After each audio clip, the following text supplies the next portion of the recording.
Kitengo chetu cha sheria kikiongozwa na mie mwanasheria wa ZMA Mohamed Kasim, leo tulitembelea katika kampuni ya Ikram Sea Line katika kwa madhumuni mazima ya kuona swala zima la mikataba ya mabaharia.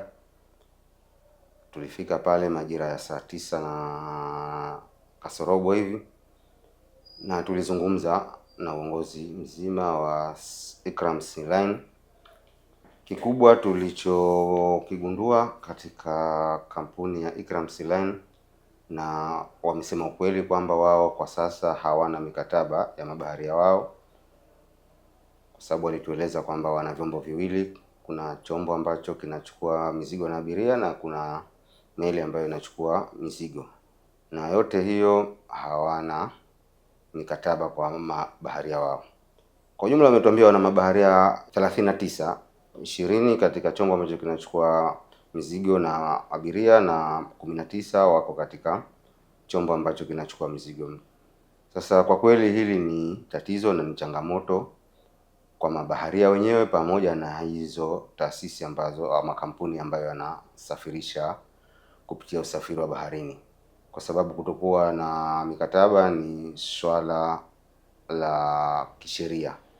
Sasa usipokuwa na mikataba kwa wafanyakazi wako, maana yake wafanyakazi wanaweza kukosa haki zao za msingi, lakini na wewe vile vile unaweza ukakosesha zile fursa ambazo walipaswa kuzipata. Sasa baada ya mazungumzo yetu na wao kwa muda mrefu, tukakubaliana kwamba sasa walifanyie kazi swala la mikataba kwa mabaharia wao, na tumewapa muda wa mwezi mmoja. Yaani ikifika mwisho wa mwezi huu wa April, hakikisha kwamba hilo jambo wameshalikamilisha na wawe na kopi 3, na sisi pia watuletee hizo kopi, na tutaenda kufuatilia. Tumekubaliana tutaenda kufuatilia baada ya wiki 2 kuona wamefikia wapi na hili swala wameshalikamilisha.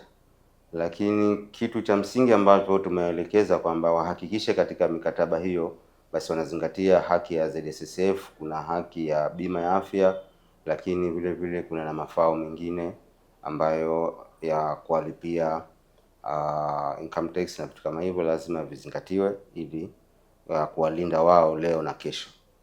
Kwa hivyo hayo ndio ambayo yamejiri leo katika ziara yetu, na huu ni mwendelezo wa ziara kuzipitia hizi kampuni ambazo zinashughulika na usafiri na usafirishaji wa baharini, ambao wanasafirisha abiria pamoja na mizigo katika makampuni yaliyopo hapa Zanzibar.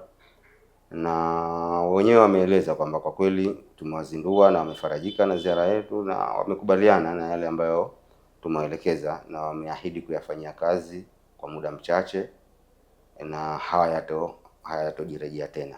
Asalamu alaikum. Kwa jina naitwa Abdulsalam Saleh, ni manager Ikram Sea Line. Leo tuna furaha kubwa ya kutembelewa na timu ya ZMA, ambapo pamoja na mambo mengine tumezungumza mambo mengi ambayo kwa ajili ya kuboresha uendeshaji wa kampuni na tasnia hii ya usafiri baharini. Kwa hiyo tumepata manufaa mengi kutoka kwao na tumejifunza mambo mengi, na tunaahidi tutatekeleza ushauri wao kwa ajili ya kuboresha sekta hii ya usafiri baharini.